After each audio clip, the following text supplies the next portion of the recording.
Press वार्ता का क्या कारण है? प्रेस वार्ता का मकसद ये आगामी कोल्हापुर विधानसभा का चुनाव 2024 में हुआ था, उसमें पूरे कोल्हापुर विधानसभा में हम लोग झारखंड मुक्ति मोर्चा को हर बूथ पर हर गांव में जा करके संगठन को मजबूत किए और पार्टी से जोड़ने का काम किए। और जब हमारे बड़े भाई अनंत प्रताप देव जी चुनाव जीतते हैं तो चुनाव जीतने के बाद पूरे कोल्हापुर विधानसभा में जितने हमारे नौजवान भाई लोग, जितने हमारे देवतुल्य जनता जो व्यक्तिगत रूप से हमारे व्यवहार से जुड़े थे, जो लोग हमसे प्रभावित होकर के जुड़े थे, उन लोगों का अनदेखा करना, ये दीपक जी का आदमी है, ये ताहिर जी का आदमी है, ये हमारा आदमी है। पार्टी में कोई किसी का आदमी वो हरवाह नहीं होता है। पार्टी में कार्यकर्ता होते हैं, नेता होते हैं। और जब हम लोग चुनाव में जा कर के गाँव-गाँव में सभा किए हैं और जब लोगों से वोट मांगने का काम किए हैं, क्योंकि आप लोग सब इस चैनल से जितने लोग आए हैं, चुनाव के समय में भी आप लोग हर जगह गांव-गांव में हमको देखे हैं घूमते हुए। और जब हमारे लोगों को जो हमसे जुड़े हुए हैं उनका नहीं सुना जा रहा है, उनको किसी भी तरह का ज़रूरत पड़ने पर उनका समस्या का निदान नहीं किया जा रहा है, उनको मेरे नाम से छांटा जा रहा है, तो इस चीज़ को हम बर्दाश्त नहीं करेंगे। हमारे लोगों को आज तक चापाकल नहीं दिया गया, आज तक गांव में किसी भी तरह का कोई एक सड़क बता दें जो 1.5 साल में वो दिए हों। तो इस तरह का भेदभाव के खिलाफ में हम अपने कार्यकर्ताओं को पूरे कोल्हापुर विधानसभा से बुला करके यह बताने के लिए, आगाह करने के लिए बुलाए हैं ताकि यहाँ के लोग जान जाएं कि विधायक जी हमारा नहीं सुन रहे हैं और हमारे कार्यकर्ताओं का नहीं सुन रहे हैं, अनदेखा कर रहे हैं। और रही बात पार्टी की, तो हम झारखंड मुक्ति मोर्चा में थे, झारखंड मुक्ति मोर्चा में हैं और झारखंड मुक्ति मोर्चा में रहेंगे। हेमंत दादा हमारे सर्वमान्य नेता हैं और झारखंड मुक्ति मोर्चा आंदोलनकारी है और ये आंदोलन से उपज हुआ है। और हम लोग झारखंड मुक्ति मोर्चा के लोग हैं और अपने संगठन को और मजबूत करेंगे, क्योंकि इनके कार्य प्रणाली से और इनके व्यवहार से पार्टी कमज़ोर हो रहा है। इसको देखते हुए अपने लोगों को बुला करके यह हम संदेश देना चाहते हैं। ऐसे करते रहे तो आगे आप क्या करेंगे? क्या ऐसे व्यवहार करते रहे तो अगला कदम क्या रहेगा? सुधरने वाले नहीं हैं, सुधरने वाले नहीं हैं। 1.5 साल में हमने उनको लगभग 150 बार समझाने का प्रयास किया कि आप जो कर रहे हैं या गलत कर रहे हैं बड़े भाई, आप हमारे गार्जियन हैं, आप हमारे आदरणीय हैं, आप बड़े भाई हैं, हमारे पिता के सम्मान हैं। अगर आपको लगता है कि कहीं कुछ गड़बड़ हो रहा है तो आप हमसे बात कीजिए, हम लोग उसमें सुधार लाएंगे। लेकिन उनका 1.5 साल काम हो रहा है कि नहीं? विकास का काम, कोल्हापुर विधानसभा में विकास का काम और पूरे झारखंड में झारखंड मुक्ति मोर्चा के द्वारा, हेमंत दादा के द्वारा विकास का काम हो रहा है। और कई सारी योजनाएं जो बहुत सारे महत्वपूर्ण योजनाएं हैं पूरे झारखंड में चल रहा है और बहुत तेज़ी से हेमंत दादा के नेतृत्व में झारखंड का विकास हो रहा है। कई जन कल्याणकारी योजना है जो पूरे झारखंड में चल रहा है। इनके लापरवाही से कोल्हापुर विधानसभा में विकास पिछड़ा हुआ है। दीपक जी, आपने 2024 के विधानसभा चुनाव में सक्रिय भूमिका निभाते हुए जेएमएम की बड़ी जीत दिलाई। इसके बाद में अब कगार लगाए जा रहे हैं कि आप विधानसभा चुनाव लड़ सकते हैं 2029 का। फेसबुक पर आपके समर्थक मिशन 2029 चला रहे हैं, क्या कहिएगा? जी बिल्कुल। जब फेसबुक पर, सोशल मीडिया पर लगातार सोशल मीडिया पर जब चल रहा है और चला कौन रहा है? समर्थक चला रहे हैं जी। नेता कौन बनाता है? कार्यकर्ता बनाते हैं।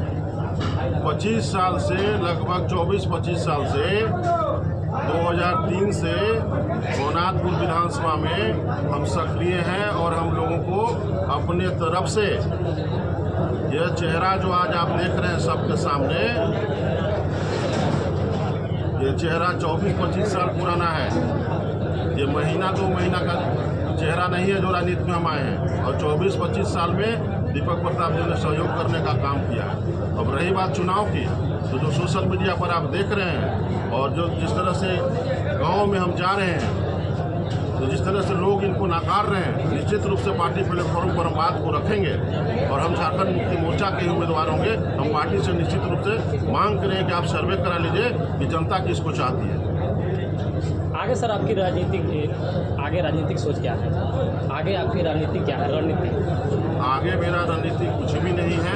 हम लोग जिस तरह से गांव में जाते थे, कहीं भी आप देखते होंगे कि सड़क दुर्घटना होता है, कहीं भी किसी भी गरीब परिवार का मृत्यु होता है, उसमें हम जाते हैं। कहीं भी किसी तरह का लोगों को अगर ज़रूरत पड़ता है मेरा, तो हम जाते हैं। कहीं भी हॉस्पिटल में ज़रूरत पड़ता है तो हम जाते हैं। आर्थिक रूप से भी हम सहयोग करते हैं।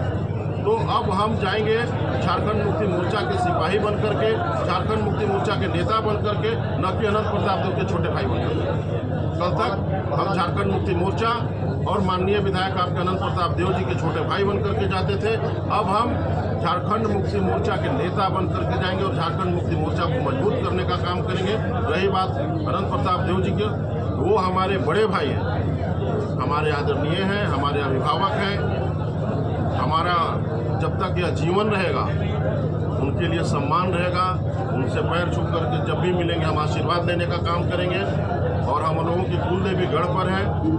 हम लोग हर साल 7वीं के दिन दशहरा में जाते हैं और जाकर के कुलदेवी का पूजा करते हैं। साथ में बैठ करके पूजा करते हैं, साथ में बैठ करके पूजा करेंगे।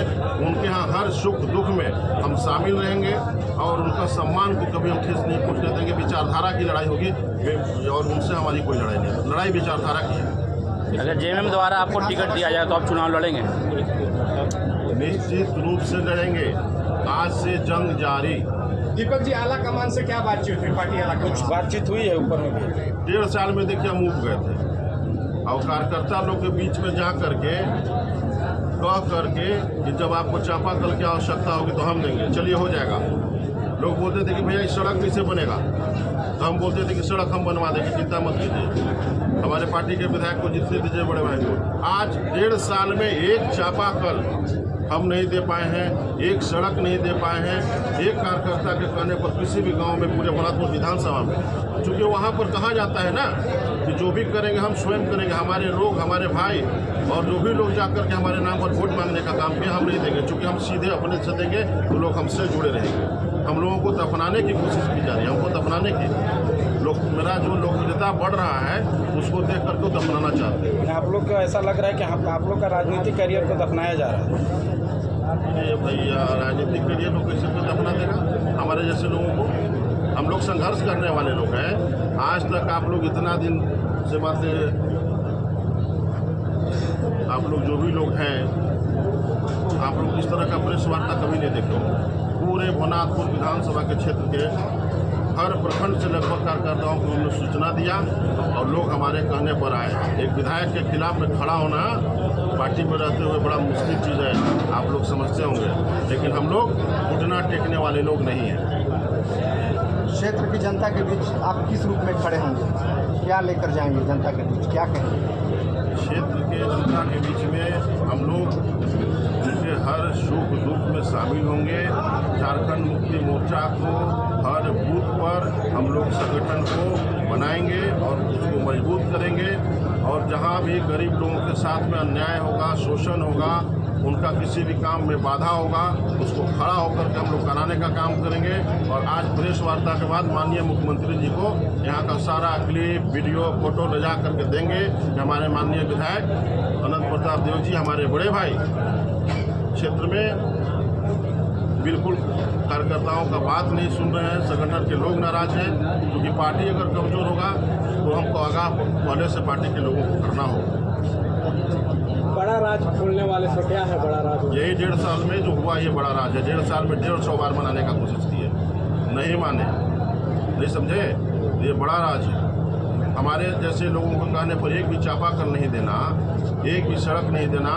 1.5 साल में हमने जो भी किया है पूरे भोनाथपुर विधानसभा में अपने कार्यकर्ताओं को, आम जनता को, जब भी उनको एक्सीडेंट हुआ है, जब भी उनको किसी भी तरह की आवश्यकता पड़ी है, चाहे हॉस्पिटल की बेड पर हो, चाहे वो घर में हो, समझ रहे हैं ना, तो हम अपने तरफ से किए, आर्थिक रूप से भी मदद हमने करने का काम किया है और निरंतर करते रहेंगे और तेज़ी से करेंगे।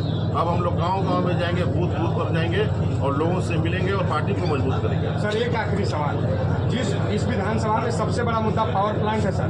24 के चुनाव में आप भी अनंत प्रताप देव के साथ उस वादे में हाँ मिला रहे थे सर। विरोधी आज आरोप लगा रहे हैं कि दीपक प्रताप देव ने भी वादा किया था। पावर प्लांट को लेकर क्या कहिएगा सर? देखिए, पावर प्लांट को लेकर के हम यही कहेंगे कि मुख्य मुद्दा हमारे जो बड़े भाई हैं आदरणीय अनंत प्रताप देव जी, वो 14 में भी शिलान्यास किए थे और 19 में भी उनका पावर प्लांट सपना था और 24 में भी सपना था। उनका सपना साकार हो, बाबा बंशीधर से हम यही मांग करते हैं, प्रार्थना करते हैं। 29 में भी यही मुद्दा रहेगा क्या पावर प्लांट वाला? पावर प्लांट का मुद्दा तो जनता का रहेगा। जनता तो सवाल पूछेगी, घोषणा आप किए हैं।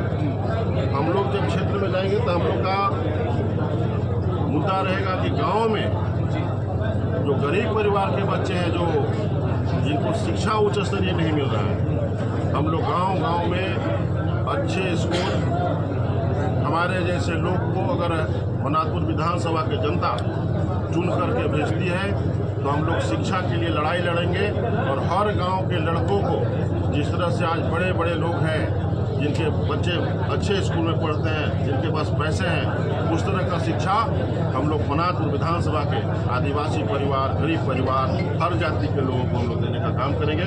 शिक्षा मेरा मुद्दा होगा ताकि जो युवा लोग हैं आने वाले समय में शिक्षित हो और वो किसी से पलायन और वो भुखमरी की स्थिति में नहीं हो, किसी से मांगने की स्थिति में नहीं हो, उनके हाथ में कलम हो, उनके हाथ में तलवार और बंदूक नहीं हो, ये हम लोग चाहते हैं। सर एक आखिरी सवाल, भनातपुर विधानसभा में विकास हुआ या नहीं 1.5 साल के अंदर भनातपुर विधानसभा में? देखिए, यह सवाल तो आपको विधायक जी से करना पड़ेगा। सर क्या अब आपकी राजनीतिक राहें अनंत प्रताप देव, ताहिर अंसारी जी से अलग हो गई हैं? जनता जानना चाहती है सर। हम पार्टी में हैं, बाकी तो मेरा राह अलग हो चुका है। राजनीतिक राहें अलग हो चुकी हैं? हाँ, राजनीतिक राह अलग हो चुका ताहिर जी से भी सर? है। ताहिर जी से नहीं, ताहिर जी हमारे बड़े भाई हैं, हम उनसे आग्रह करेंगे, निवेदन करेंगे। विधायक से भी तो आपके बड़े भाई हैं। उससे तो खून का मेरा रिश्ता है, वो हमारे पिता का सम्मान है। एक भाई को छोड़ रहे हैं, दूसरे भाई को अपना रहे हैं। उनको भी अपना आज अपनाया उनको। जनता बस यही जानना चाहती है JMM में जिस दिन हम लोग ज्वाइन किए थे, हम लोग तीनों भाई एक साथ में ज्वाइन किए थे गढ़वा में, तो उनको भी हम लोग अपनाए हैं। और ये भी मेरा ऐसा थोड़ी है कि भाई आज के बाद नहीं रहे। मेरे भाई अनंत प्रताप जी थे, हैं और रहेंगे, अब नेता नहीं रहेंगे। आज से उनसे विचारधारा का लड़ाई होगा और बनारपुर विधानसभा में विकास का लड़ाई उनसे तेजी से होगा। जैसे भी आप बताएं, आपके कार्यकर्ता को कोई योजना नहीं मिल रहा है या ताहिर जी के कार्यकर्ता को भी योजना नहीं मिल रहा है, क्या आपको जानकारी है? तो इस संबंध में हमारा धैर्य, बहुत बहुत धन्यवाद सर। इस संबंध में कोई बात नहीं। भवनाथपुर विधानसभा में रोजगार और पलायन सबसे